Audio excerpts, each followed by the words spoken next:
let's use our story began with film. So we have a thermodynamic body. That thermodynamic body can be defined using the heat that is given or taken outside of the system. So in our definition, heat can be both positive or negative. And of course, with the system's temperature. So the way that we define entropy is the change between these two quantities.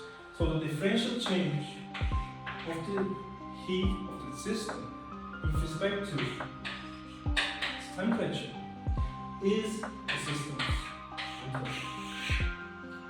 But the novel idea of Boltzmann that introduced statistical ideas into entropy is to look at microscopic bodies in the system.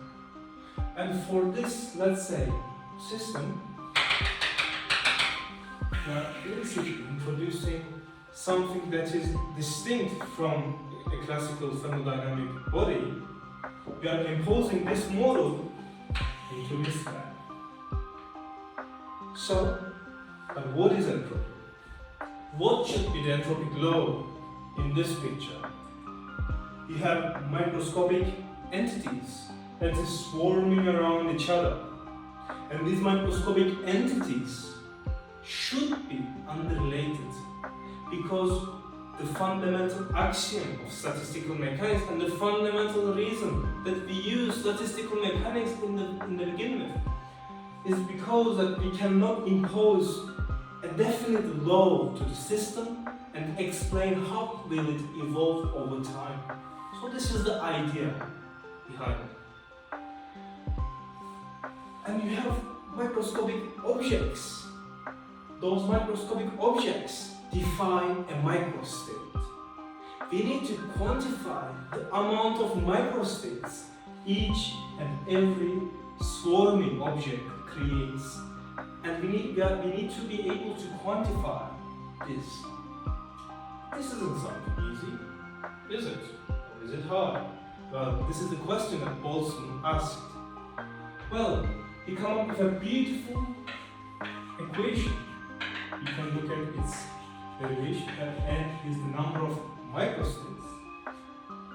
So what n is quantifying is the amount of states those swarming objects can create.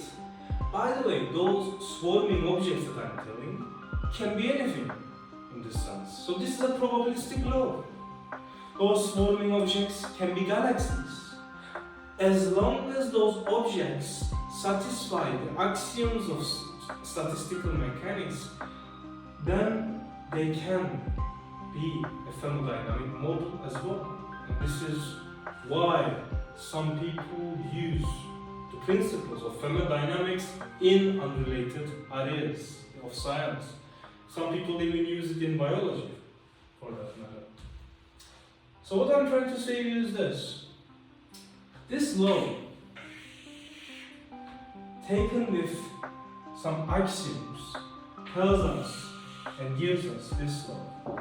So this picture is more fundamental than this picture. That's what I'm trying to say. And my idea is that there's another picture, gravitational picture. And the reason I am drawing some like curved bodies is that because in general relativity, and if you open any popular book on the subject, they always draw this kind of structure to represent the curvature of space-time. That is why I'm drawing. That's the only reason. And this picture isn't entirely right. So this picture, like Boltzmann, what I'm trying to say is that Boltzmann was able to come up with an intuitive definition for entropy. This is a very intuitive law. You can obtain this law by just looking at the probabilistic picture that your system wants to behave. So for example, the summation of the probabilities, what I'm trying to explain is that n can be a multiplied by b, but you want them the multiplication, if they're independent, they need to be summed up. And this ln or any logarithmic law that can satisfy a constant gives you this guy. So ln should be log 10, for example.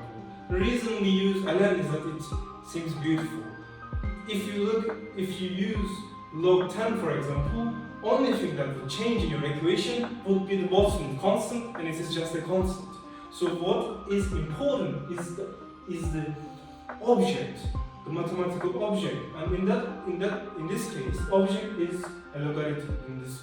So what I'm trying to say is that I'm proposing that this is the picture that we need to look at. And from this picture, like Boltzmann's picture, since one can obtain an entropic law, one should also impose an entropic law into the system. And the entropic law taken from this system, I believe, will be the key to the next big discovery. So thank you.